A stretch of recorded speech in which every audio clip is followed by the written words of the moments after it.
গেল সেপ্টেম্বরে ঐতিহাসিক প্রতিরক্ষা চুক্তিতে সই করে সৌদি আরব ও পাকিস্তান।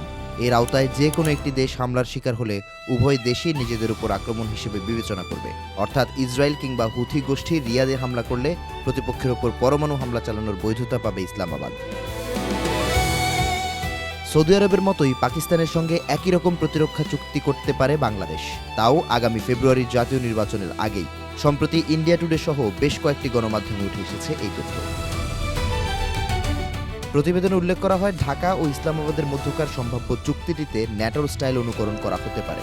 সাম্প্রতিক মাসগুলোতে আইএসআই প্রধান, নৌবাহিনী প্রধান ও সামরিক বাহিনীর জয়েন্ট চিফস অফ স্টাফ সহ বেশ কয়েকজন শীর্ষ পাক কর্মকর্তা বাংলাদেশ সফর করেছেন। এ সময় ডক্টর মোহাম্মদ ইউনূস সরকারের অধীনে এই প্রতিরক্ষা চুক্তি সইয়ে আগ্রহ দেখিয়েছে ইসলামাবাদ।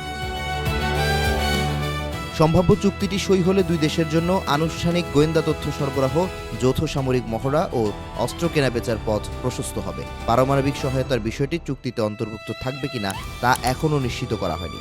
তবে এই ধারাটি যুক্ত হলে ভারতের জন্য শঙ্কা বাড়বে, বিষয়টি নিয়ে দ্বিধা করছেন না কেউই।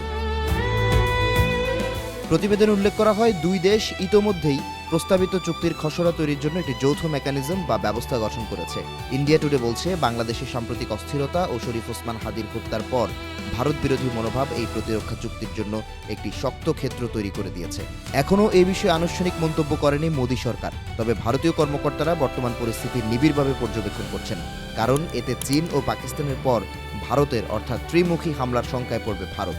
আর পারমাণবিক সহায়তার বিষয়টি যুক্ত করা হলে অখণ্ড ভারতের বদলে তৈরি হতে পারে গ্রেটার বাংলাদেশ।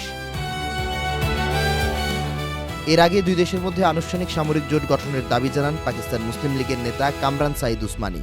জানান, ভারত যদি বাংলাদেশে খারাপ কোনো অভিপ্রায়ে নজর দেয় অর্থাৎ হামলা করে, সেক্ষেত্রে এর জবাব দিবে পাকিস্তান মিসাইল ও দেশটির সেনাবাহিনী। এছাড়াও বাংলাদেশে যেমন পাকিস্তানের সামরিক ঘাঁটি স্থাপন করা উচিত, ঠিক একইভাবে পাকিস্তানে বাংলাদেশের সামরিক ঘাঁটি স্থাপন করা জরুরি বলে উল্লেখ করেন তিনি।